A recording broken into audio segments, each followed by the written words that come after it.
Okay, so let's continue. Actually, hindi pa pala tapos yung ating problem na to.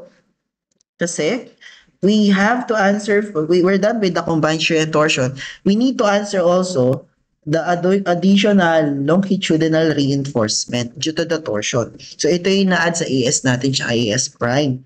Okay, so how do we do that? Now to solve that, okay, so we're just needing this formula. So the design of additional longitudinal reinforcement. So ito yung formula sa NSC, pinaka-TN yan class, 2AO, AL, FY, tsaka over PH, ganyan siya, no? Okay, so, pero since we're designing, so we just equate this to TU over the reduction factor. Kasi nga, TN times reduction factor is equal to TU. Pero bago ka mag-design class ng additional longitudinal reinforcement, make sure that your TU is greater than the threshold. So far, we already checked this, that the TU is greater than the threshold. Na-check na natin yan kanina. So therefore, need ang additional longitudinal reinforcement. No? Magsasolve ka nito. Pero kapag ka yung TU ay less than doon sa threshold, okay, AL mo ay 0. Okay? Wala kayo design. Even yung spacing due to the torsion, okay, yung 80, let's go back to the previous problem, di ba? Determine the spacing due to the combined shear and torsion. Eh yung torsion mo sobrang baba versus the threshold. Ito yung threshold TH to TH. Alam mo, sobrang baba niya. Wala ka na solve na ito. Do not solve this. Sabihin, due to the combined shear and torsion, wala naman talagang torsion na dapat i-consider. Ito na lang. Ang spacing mo dyan, due to shear lang. No? Okay, again, you only solve the spacing due to torsion if your torsion is greater than the threshold. Yung may formula na 1 over 12 lambda squared to FC prime ACP squared over PC. Ayan yung threshold. Lagyan mo lang ng reduction factor para you can compare that with the factor.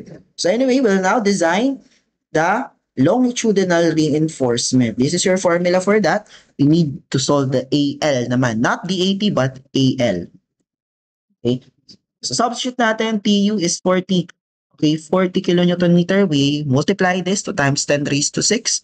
Since so that we can convert this into kilonewton meter. To AO, AL, FY na pala ang gamit dito, not FYT. Bakit? Kasi we're now designing the longitudinal reinforcement. Additional to idadagdag mo to class. Well, once you already design the AS and AS prime, idadagdag mo to dyan, doon. Okay. So, ayan. Over PH. So, PH class is the perimeter, no? Center to center. Na-solve na natin yan kanina. Okay, 1432. Ito yung AL natin. But, is that the final answer? Hindi pa, kasi we have to solve the minimum AL. Ito yung formula for the minimum AL.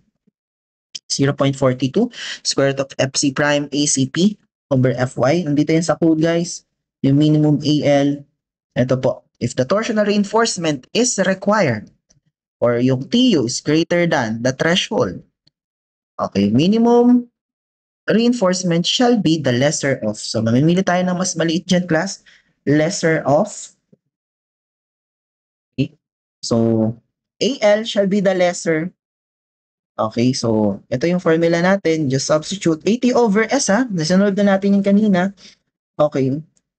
Dito, 80 over S. Yun. Okay. Kailangan din siya class sa additional longitudinal reinforcement. So, yung 80 over S. So, ayan. Then PH, FYT over FY. So, you substitute the necessary values. Okay. ACP, meron ka na yan.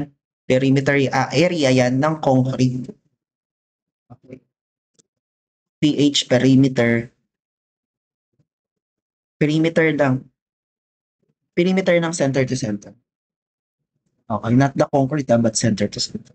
So answer mo dyan, class 59. Sa kabila naman, ito formula mo. Dalawa kasi yan, minimum. You just select the smaller value. And then you just substitute. So yan, ang lalabas dyan. So again, ganito ang pagpili dito class. Select mo na yung minimum dito. Smaller. So ang mag-govern dyan, this one. Then after that, yung magiging governing AL natin overall, of course, your AL should not be less than the minimum. Okay. Or just select the smaller, larger value. Select the larger value. After selecting the smaller value here, select the larger value. So the governing AL natin is 861. Additional yan, no? Anong ginagawa dyan, class? So, dito na kayo makakakita ng mga, ayan. So, temperature bars ang tawag dyan ng iba, no? Okay? So, ginagawa na lang natin to, nilalagay lang natin yan if there is a torsion. So, saan manggagaling yan, class? Sabi kasi ni code, you have to distribute this on the entire.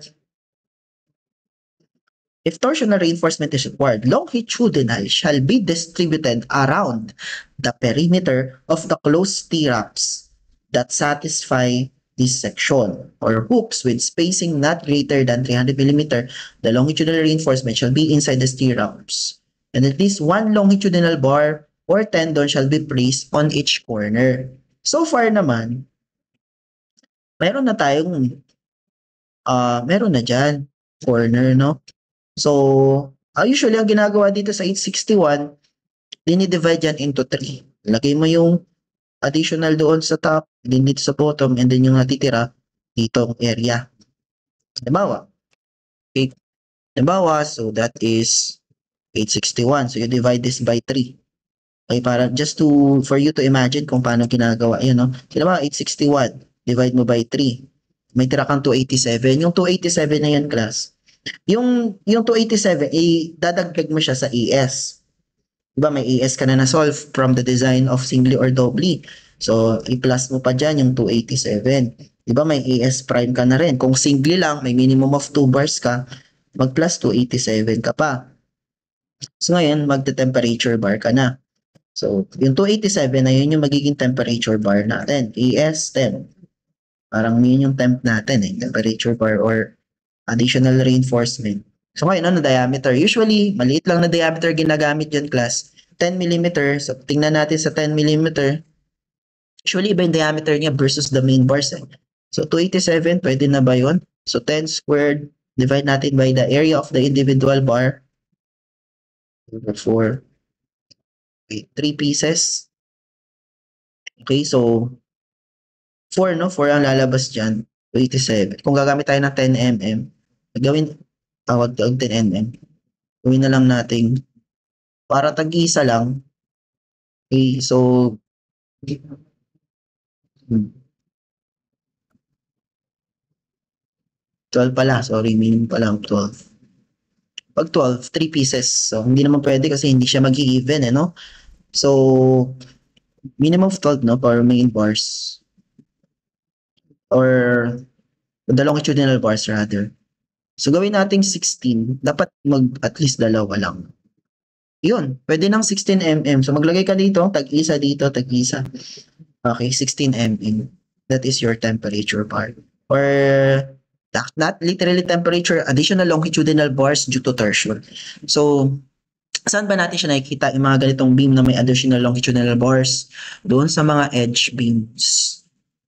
Okay, kasi doon lang yun usually may mga torsion sa mga edge beams. So, later on, we'll try to solve. This is just problem number 1. Try to solve a problem, no, doon sa mga edge beams. Okay, so that's it, no, for our problem number 1. Okay.